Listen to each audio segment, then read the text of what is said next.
Oh man, when is a CheVaLay not a GMC? It's the best. My partner in crime noticed this.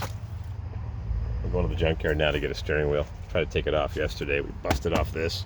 That's weird. Anyhow, we got big problems here. Drove it 660 miles to get here. Got 17.7 miles per gallon. Filled it up. Drove around to the auto parts store, the grocery store, all kinds of different stores where they store stuff and half the shelves are empty.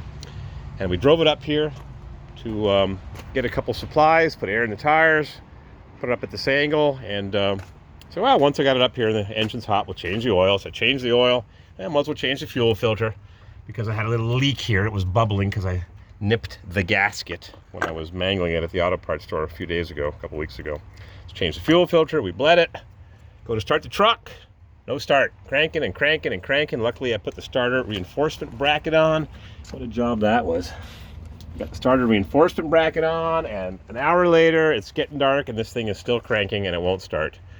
So we went inside. We read that you could disconnect the optical sensor. We did that. Still no start. Next thing it could be is the fuel solenoid. Fuel shut-off solenoid right there.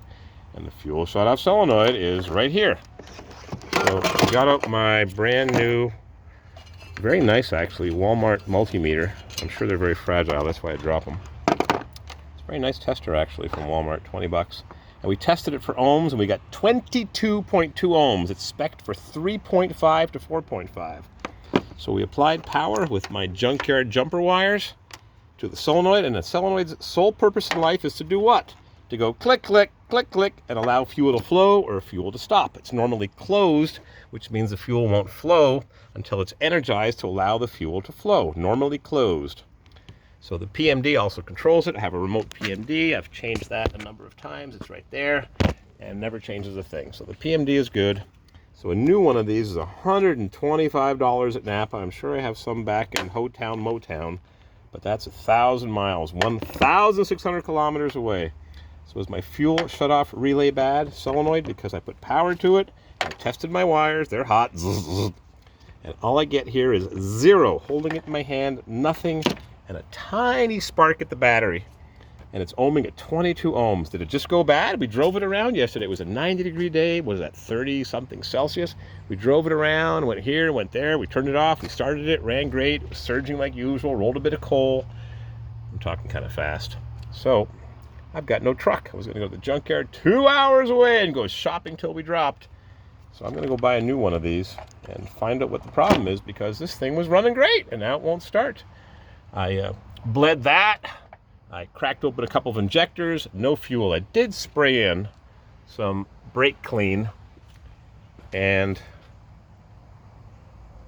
right here, and it wouldn't fire, but I'm not getting fuel. I did spray in a fair amount. You'd think it would start, and CheVaLay has left me stranded. We tried an old VOM voltmeter made in Korea from 50 years ago. But we ended up using this one because the ohm scale wasn't working at all. And I'm not an electrical guy for 12 volts. Household, yes. This, no. Almost out of memory on my phone. This thing was running reasonably well. What's funny is I have the glow plug relay disconnected. What's funny is when I drove it here 660 miles, it was running and surging. When I drove it, it was surging. And all of a sudden, it started to surge a lot worse. The check engine light came on, and it immediately smoothed out and ran great for 200 miles, as long as the check engine light was on. I drove it around yesterday. It was surging a little bit on a steady cruise. I drive real easy. Got 17.7 miles per gallon. We checked the mileage. It was accurate, even though the speedometer is 10% fast. So what is my problem? I'm going to buy one of these right now at Napa. I'm going to go to the junkyard, get a steering wheel, and my time at 4:09 on the clock is expired.